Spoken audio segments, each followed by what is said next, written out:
Je suis Anne Pioz, psychothérapeute et je vous accompagne à retrouver une relation sereine et intuitive avec votre alimentation. La pleine conscience du pouvoir est un podcast qui vous accompagne à reprendre le pouvoir dans votre relation avec la nourriture, à sortir des injonctions de la culture des régimes et à ne plus vous sentir seul avec tout ça. Dans ce podcast, je partage des outils, des réflexions. Je vous parle aussi de pleine conscience et d'introduire dans votre quotidien plus d'observation de votre propre fonctionnement. Je vous propose également des témoignages de femmes et d'hommes qui vivent ou ont vécu un trouble du comportement alimentaire ou une relation compliquée avec leur alimentation. Leurs témoignages vous permettront, je l'espère, de réaliser que nous sommes nombreux à nous retrouver pris au piège de cette relation toxique. Je vous laisse avec l'épisode du jour. Bienvenue dans ce nouvel épisode du podcast La pleine conscience du pouvoir. Aujourd'hui, je reçois Amélie Carlo-Chichou, diététicienne spécialisée dans la psychologie du comportement alimentaire ainsi que dans l'accompagnement des troubles alimentaires. Vous avez déjà pu entendre Amélie dans l'épisode 69 où nous avions échangé sur le thème de la nutrition bienveillante. Bonjour Amélie. Bonjour Anne. Je suis vraiment ravie que tu aies accepté à nouveau de venir dans La pleine conscience du pouvoir. C'est vraiment un honneur pour moi de te recevoir et je pense que nous aurons toujours des sujets à aborder ensemble. Je ne sais pas ce que tu en penses, mais... À chaque conversation, on en trouve un autre. Exactement. On a déjà des idées pour encore plus tard, mais bon, c'est pas... Voilà. En fait, aujourd'hui, le thème que j'ai eu envie d'aborder avec toi, c'est un sujet qu'on n'a pas encore abordé sur le podcast La pleine conscience du pouvoir et qui est, j'ai l'impression, peu abordé d'une manière générale. Tu me diras ce que tu en penses, mais voilà, j'ai trouvé, en préparant l'épisode, quelques articles. Mais voilà, en tout cas, j'ai pas pour l'instant entendu de podcast sur ce sujet. C'est celui, quel suspense, du trouble alimentaire pédiatrique qui regroupe différents troubles en lien avec l'oralité.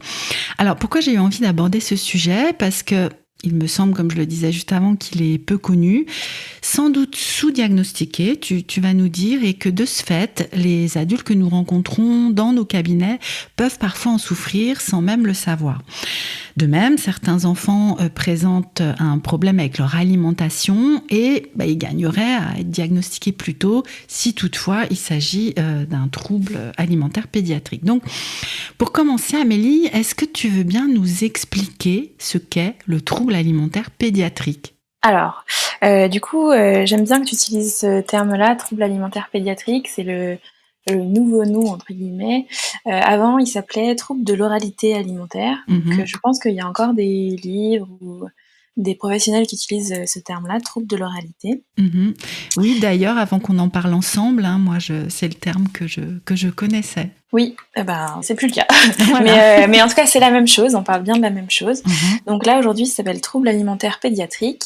Et du coup, ce nom, il est intéressant et il vient du terme international pédiatrique feeding disorder. Mais déjà, petite précision, il n'est pas classé dans les troubles des conduites alimentaires et il ne concerne pas que les enfants. C'est pas parce qu'il y a pédiatrique dedans qu'il concerne que les enfants. C'est-à-dire que c'est un trouble qui se développe forcément dans l'enfance, mais s'il n'est pas pris en charge, il peut perdurer jusqu'à l'âge adulte. Donc c'est pas impossible, effectivement, que les adultes en cabinet l'aient.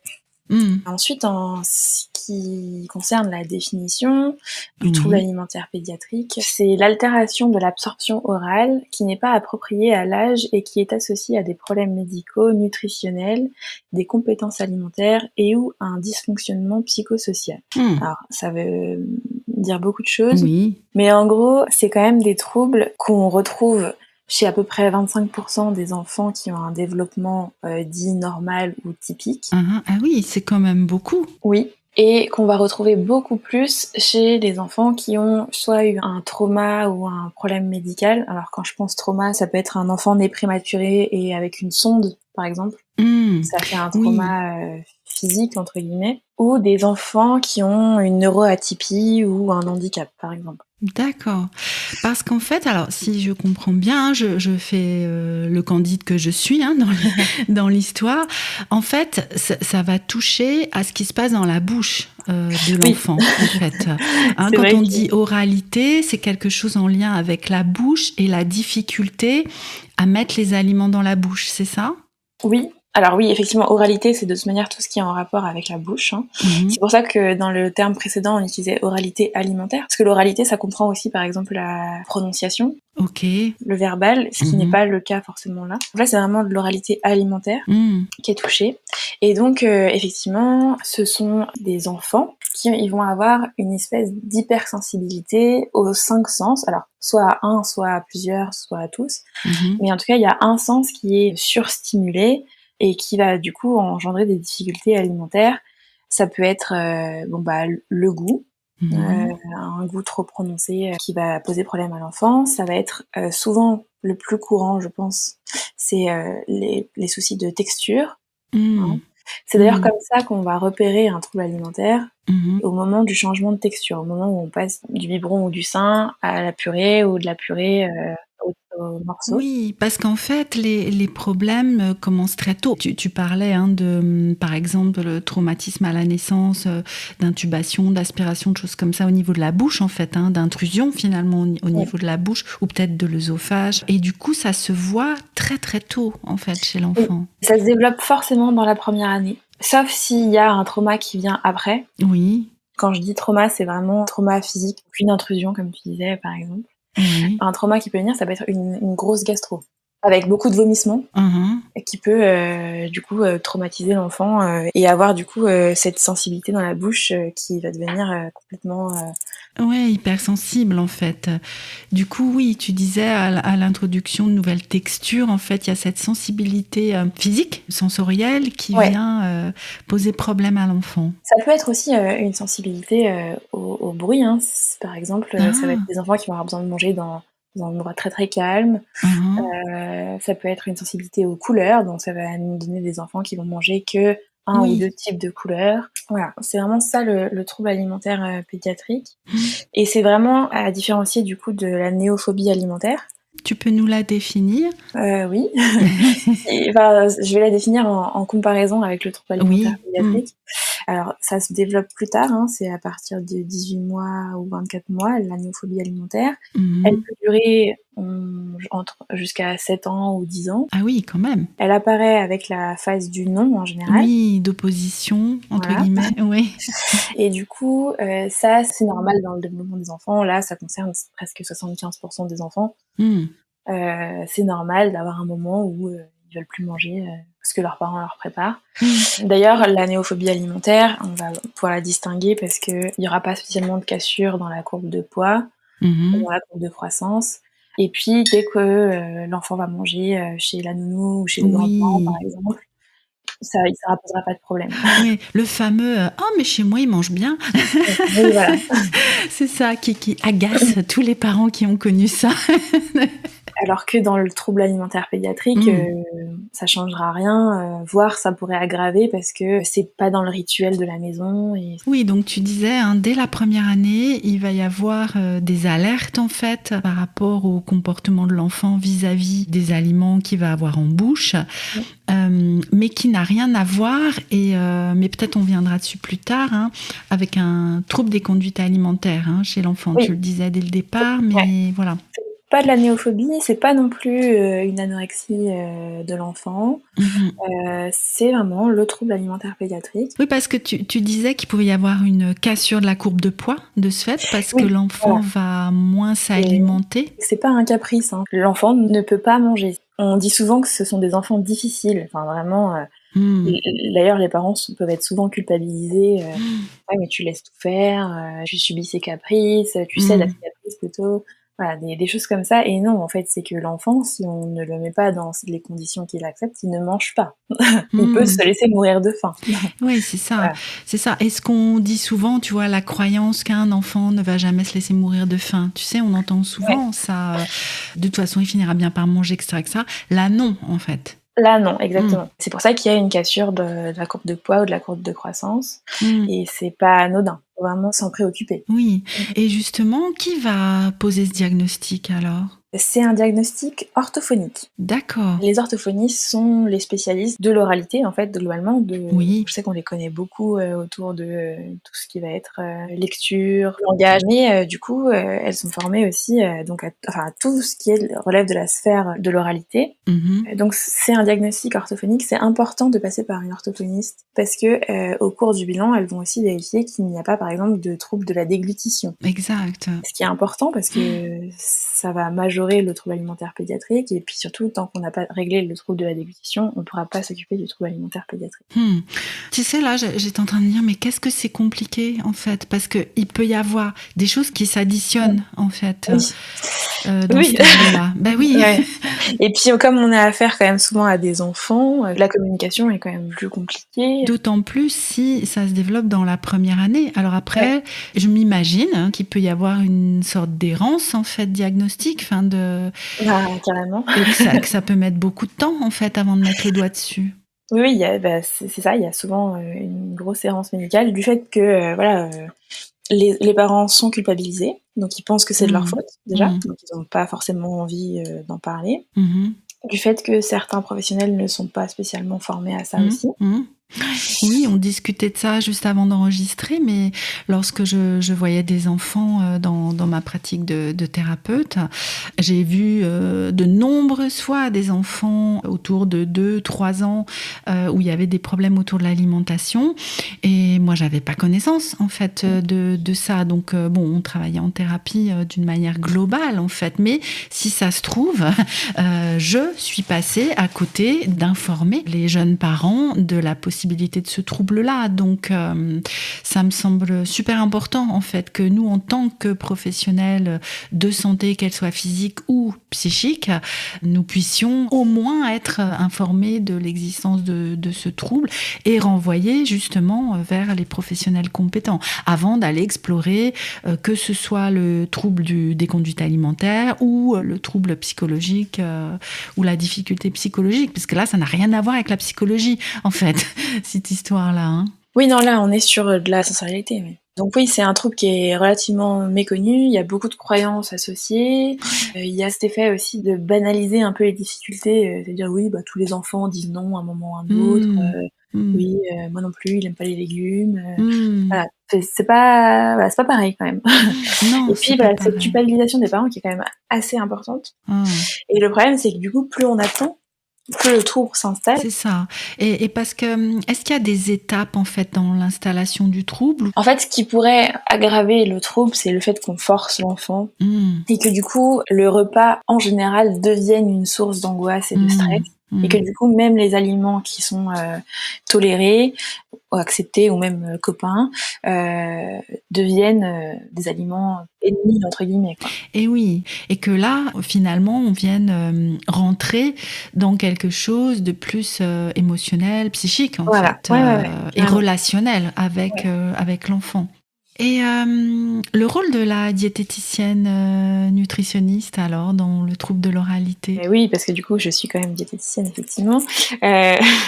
Alors du coup, c'est l'orthophoniste qui pose le diagnostic, qui va éliminer toutes les autres causes, etc.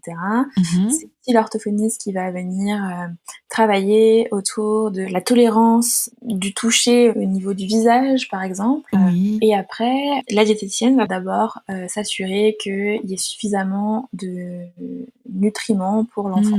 Oui. C'est-à-dire que notre premier rôle avant tout, c'est de rétablir la courbe de croissance et de poids. Donc, on va commencer par proposer aux parents, sans changer l'alimentation, de l'enrichir, c'est-à-dire retrouver suffisamment d'énergie dans l'alimentation et suffisamment de nutriments dedans. Donc ça, c'est notre premier rôle. Et puis ensuite, le deuxième rôle, si tout va bien, ça va être aussi de faire accepter à l'enfant plus d'aliments. En fait, l'idée, c'est toujours de partir d'un aliment copain.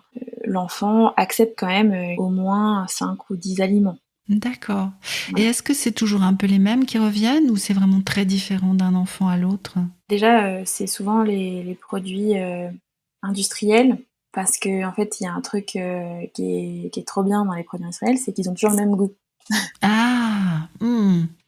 Oui, tu veux dire, il n'y a pas de variation, en fait, d'une fois à l'autre. C'est ça, parce que même s'il aime la banane, bah, Mhm. en fait, une banane pas trop mûre, une Et banane oui. bien mûre, une banane talée, bah, elle a pas la même tête, elle a pas les mêmes Mm. odeurs, elle a pas la même Mm. texture, Mm, mm, elle mm, a pas le mm. même goût. Ouais, et oui, et Donc oui. Et entre 2 bananes, selon, on n'est jamais sûr d'avoir le même goût. et c'est ça, et selon le sens qui est le plus sensible, ça va jouer à cet endroit-là. Ouais.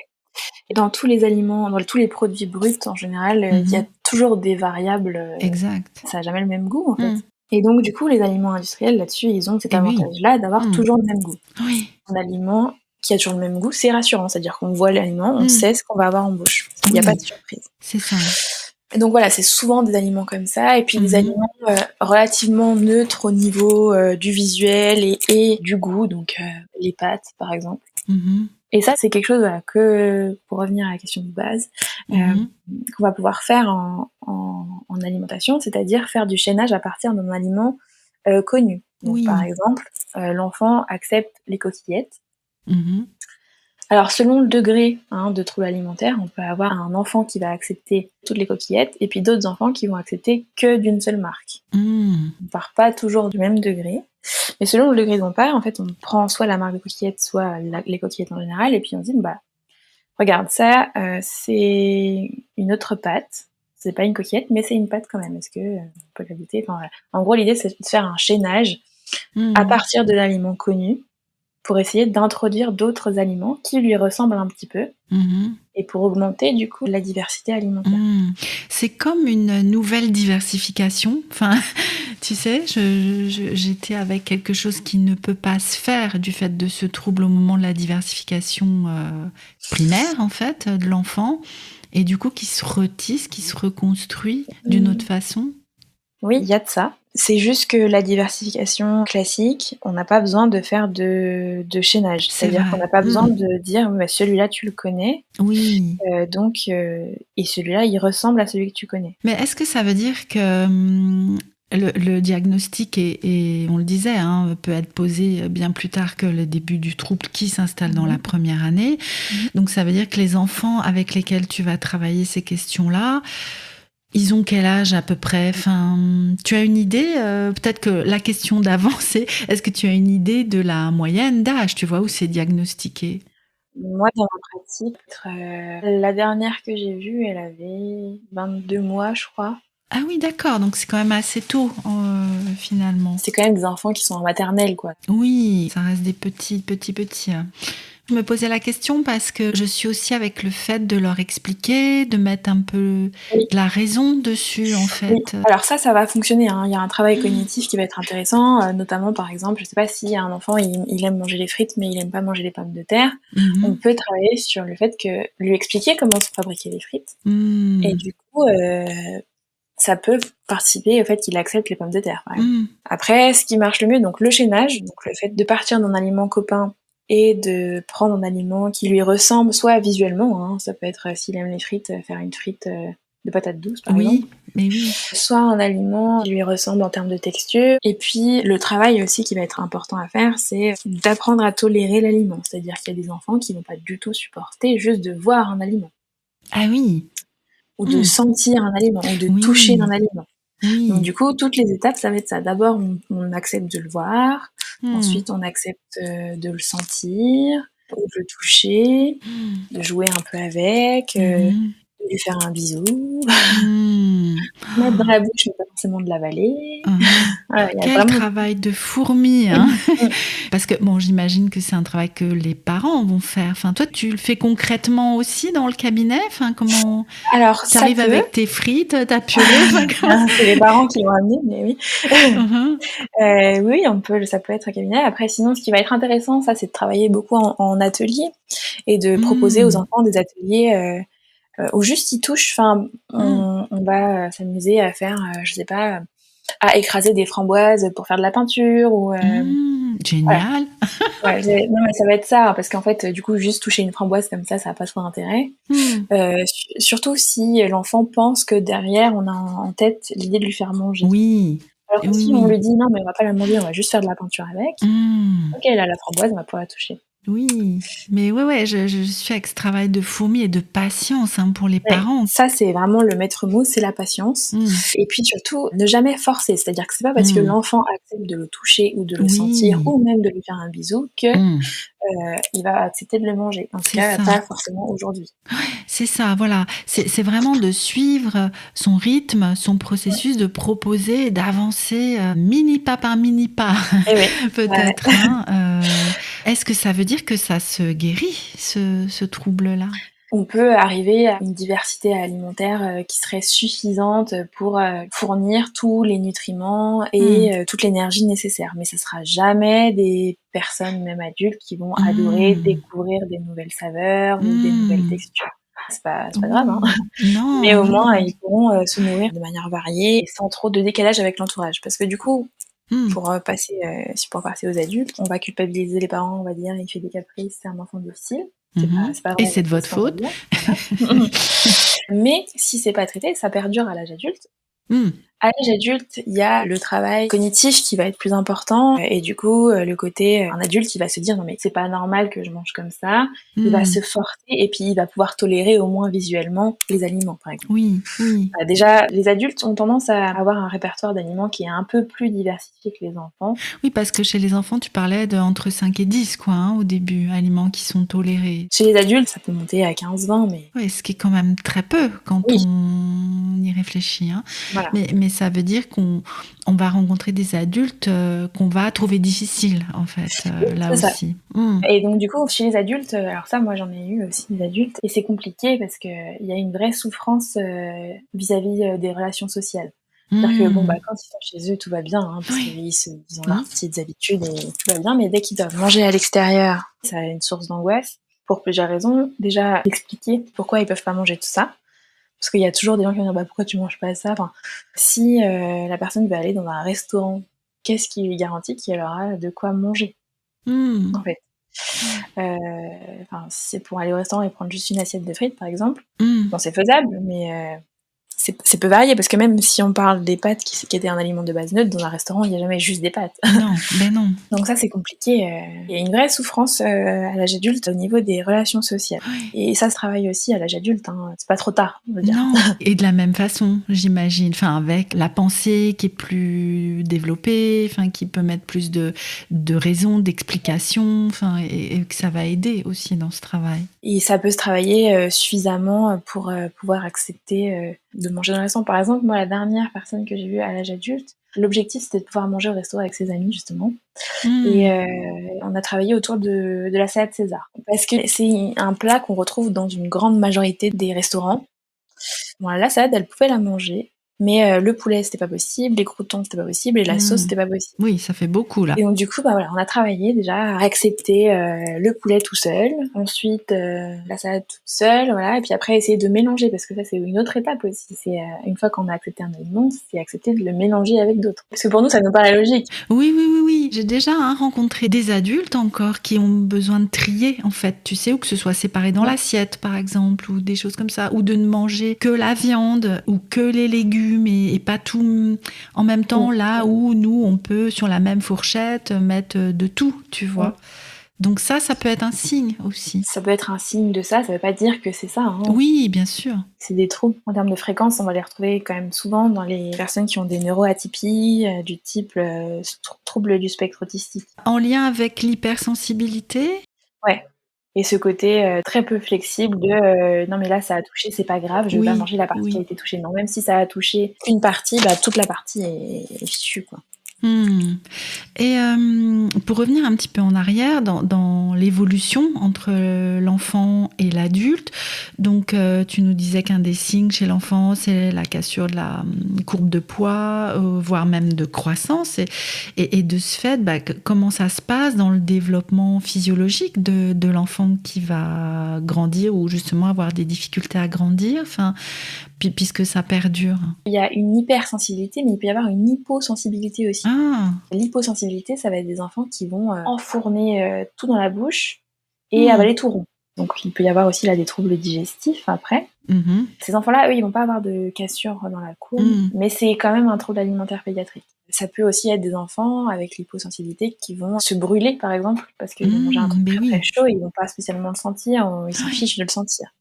Dans les deux cas, que ce soit une hypersensibilité ou une hyposensibilité, il y a un truc qui est assez remarquable, c'est vraiment ce désintérêt pour la nourriture et ce manque de plaisir, en fait. Et oui, tu sais, j'étais en train de me dire, en tout cas, d'autant plus pour l'hypersensibilité, que l'aliment devient l'ennemi. D'autant plus si au niveau relationnel, ça tourne à la bagarre à chaque repas, etc., etc. Ah oui. Bah oui, effectivement, où est le plaisir dans l'action de manger, là? Et donc si en plus, il y a ce côté où des repas, on le force à faire ça... ça cristallise les angoisses et là, c'est même plus l'aliment qui pose problème, c'est tout le repas, quoi. C'est ça. Ouais. Il y a une chose, Amélie, qui me turlupine, je vais dire ça comme ça. On l'a un petit peu évoqué chez l'enfant, mais c'est vraiment, est-ce qu'il peut y avoir des ponts entre le trouble alimentaire pédiatrique qui, rappelons-le, peut perdurer à l'âge adulte, et les troubles des conduites alimentaires? Est-ce que l'un peut nourrir l'autre? Ou, alors, bien évidemment que le trouble des conduites alimentaires ne va pas déclencher un trouble alimentaire pédiatrique, enfin, si j'ai bien compris, puisque ça se développe dans la première année de l'enfant, que ça n'a rien à voir avec la psychologie, etc., etc. Mais est-ce que le contraire peut être possible? Tu vois, un enfant qui souffre d'un trouble alimentaire pédiatrique, j'ai du mal à pas redire trouble de l'oralité, tu sais. Mais c'est grave, si tu le dis, c'est pas grave. Oui, vous allez pas me gronder si je dis trouble de l'oralité. Voilà. Est-ce que, parce qu'on le disait, ça peut se cristalliser au moment des repas. Il y a une cassure de la courbe de poids. Bon, c'est pas. Mais est-ce que ça peut nourrir un trouble des conduites alimentaires ou pas? Qu'est-ce que tu aurais à nous dire là-dessus? Alors, dans les troubles des conduites alimentaires, il y a ce qu'on appelle maintenant l'ARFID. Mais qu'est-ce que c'est? Je ne connais pas. C'est un trouble alimentaire où justement il y a une incapacité de subvenir à ses besoins, qui n'est pas en lien du coup avec une pathologie ou un trouble sensoriel, moteur, quoi que ce soit, et qui n'est pas en lien non plus avec des préoccupations en lien avec le poids, l'image, etc. Donc il y a ce trop peu d'apport énergétique, mais c'est pas donc un trouble alimentaire pédiatrique et c'est pas non plus une anorexie. Là on est vraiment sur une incapacité à subvenir à ses besoins d'origine plutôt psy. C'est assez peu connu, ça existe, c'est pour ça que c'est défini, mais du coup en termes de littérature scientifique on est assez peu documenté dessus. Là-dessus, moi je pense, c'est pour le coup là on est sur un avis perso, ça pourrait être en lien dans le sens où les angoisses cristallisées au moment des repas, ce qu'on disait à cause des reproches qu'on peut faire, du forçage, etc. Ça pourrait du coup générer ce type de trouble-là. Oui, c'est une supposition. Et après, en ce qui concerne les troubles des conduites alimentaires plus connus, type anorexie, boulimie, hyperphagie, c'est pas impossible, dans le sens où, un ado qui se rend compte qu'il mange que des pâtes et des nuggets, va se dire oui, non mais comment je fais pour ne pas prendre de poids comme ça. Voilà, après, là, du coup, les préoccupations autour de l'image vont apparaître comme chez n'importe quel ado classique. Oui, c'est ça. Ou jeune ado, pré-ado. Oui, petit ado. Et du coup, là, ça peut... on peut pas dire que c'est un précurseur, en tout cas. Oui, ok. Tu sais, j'avais une image, là, quand on reparlait de forçage, de ces enfants qu'on pouvait laisser... je sais pas si ça existe encore, mais sans doute que si. Tu sais, ne pas quitter la table tant qu'ils n'ont pas terminé leur assiette. Enfin, toute cette violence, en fait, autour des repas. Bon, sachant que, voilà, les parents font du mieux qu'ils peuvent. Et puis, ils sont tellement culpabilisés par l'extérieur qu'ils pensent que c'est la seule solution, en fait. Et toutes les conséquences que ça a par la suite, en fait. Mais qui vient, encore une fois, aussi d'une méconnaissance de ces troubles-là et de la possibilité de mettre un diagnostic dessus et de mettre en place un suivi qui va permettre, non pas de guérir totalement, tu nous le disais, mais déjà de diversifier beaucoup plus l'alimentation et d'enlever cette pression, que ce soit pour les parents qui étaient peut-être en train de se dire « Oh là, mais moi je fais pas ce qu'il faut, enfin voilà, c'est de ma faute », et puis bien évidemment sur l'enfant, donc... Alors, avant qu'on ne se quitte, Amélie, est-ce que tu veux bien nous rappeler vraiment les points qui peuvent alerter les parents, tu vois, où ils peuvent se dire, ah, là, il y aurait peut-être besoin d'aller rencontrer une orthophoniste pour voir si c'est pas ça qui se passe. Tu pourrais nous faire une petite liste là, de points à prendre en compte ou de points d'inquiétude? Il y a le fait de manger trop lentement, que le repas dure une éternité alors que les quantités sont classiques. Le fait que la durée des repas dépende de la texture des repas aussi. S'il y a des repas qui se passent bien, mais que d'autres repas avec des textures différentes durent beaucoup plus longtemps. Le fait que l'enfant mange trop peu en fonction de son appétit. Et donc là, avec répercussion sur la courbe de croissance. La sélection des textures, malgré des propositions variées et précoces au moment de la diversification. La sélection des goûts, la sélection des couleurs, le fait de refuser de manger malgré des encouragements et un cadre serein au moment des repas. Avoir peur de goûter des nouveaux aliments, manquer d'autonomie, avoir besoin de distracteurs pour manger. Donc c'est souvent des enfants qui finissent par manger devant la télé, simplement parce qu'en fait, en pensant moins à la nourriture, c'est plus facile. Oui. Donc là, souvent, voilà, on arrive. Bon, moi, je sais qu'en cabinet, les parents, ils arrivent. En fait, le seul moyen pour qu'ils mangent, c'est de lui mettre un dessin animé. Après, globalement, en dehors de l'alimentation, ça va se voir. C'est insupportable pour eux d'avoir les mains sales quand ils vont jouer dehors, ou s'ils se renversent un peu d'eau dessus, avoir ce côté insupportable d'avoir le t-shirt mouillé sur eux. Oui, et oui. Des enfants qui vont pas aimer les étiquettes dans les vêtements, ou des enfants qui vont pas mettre les objets à la bouche. Quand ils jouent à un enfant, il y a une étape de développement où ils mettent tout à la bouche. Bah, ces enfants-là, ils vont pas le faire. Eh oui, c'est-à-dire qu'à ce stade même d'avant la diversification, finalement, parce qu'un des signes que l'enfant est prêt à passer à la diversification, c'est qu'il met tout à la bouche, justement. Donc là, va pas y avoir ça. Voilà, il peut y avoir et puis il peut ne pas y avoir. Oui, parce qu'attention, ce que tu es en train de nous lister, ça veut pas dire qu'il faut qu'il y ait tout ça, bien évidemment. Oui, c'est ces différents signes, ou, et, mais peut-être où.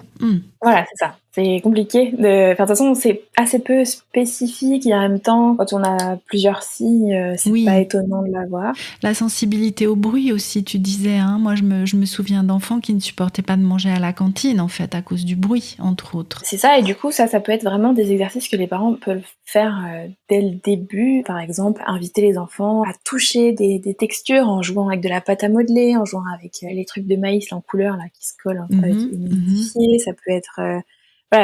inviter les enfants à faire des activités un peu manuelles, à toucher des cailloux, des feuilles, des choses comme ça, pour qu'ils soient déjà au niveau des mains habitués aux textures.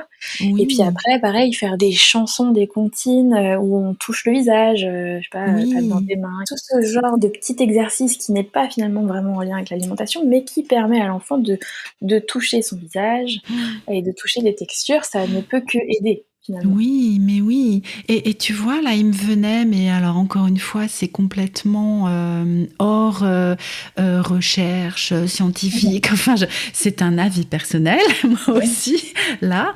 Mais je me dis, à l'heure où nos enfants sont de plus en plus précocement placés devant des écrans, et les orthophonistes alertent là-dessus, des enfants qui ne manipulent plus, ne font pas marcher, tu vois, patouiller, manipuler, être en contact avec des textures autres que la tablette. Bon, j'exagère quand je dis ça. Mais je me demande si, voilà, je sais pas si y a un lien entre tout ça, mais que tu nous précises que ça peut être intéressant que l'enfant manipule de la pâte à modeler. Mais je me dis, mais ah bon, tous les enfants ne manipulent pas de pâte à modeler? Bah non, en fait. Tu vois? Oui. Oui, tous les enfants n'ont pas accès à ça, que ce soit à cause des écrans ou à cause du temps que les parents peuvent ou souhaitent leur dédier. En tout cas, on peut pas dire que les écrans favorisent les troubles alimentaires pédiatriques, ça serait un peu présomptueux de notre part. Oui. Mais je pense qu'un enfant, de toute manière, même s'il est dans les écrans, dès qu'il est dehors, il va quand même chercher à toucher.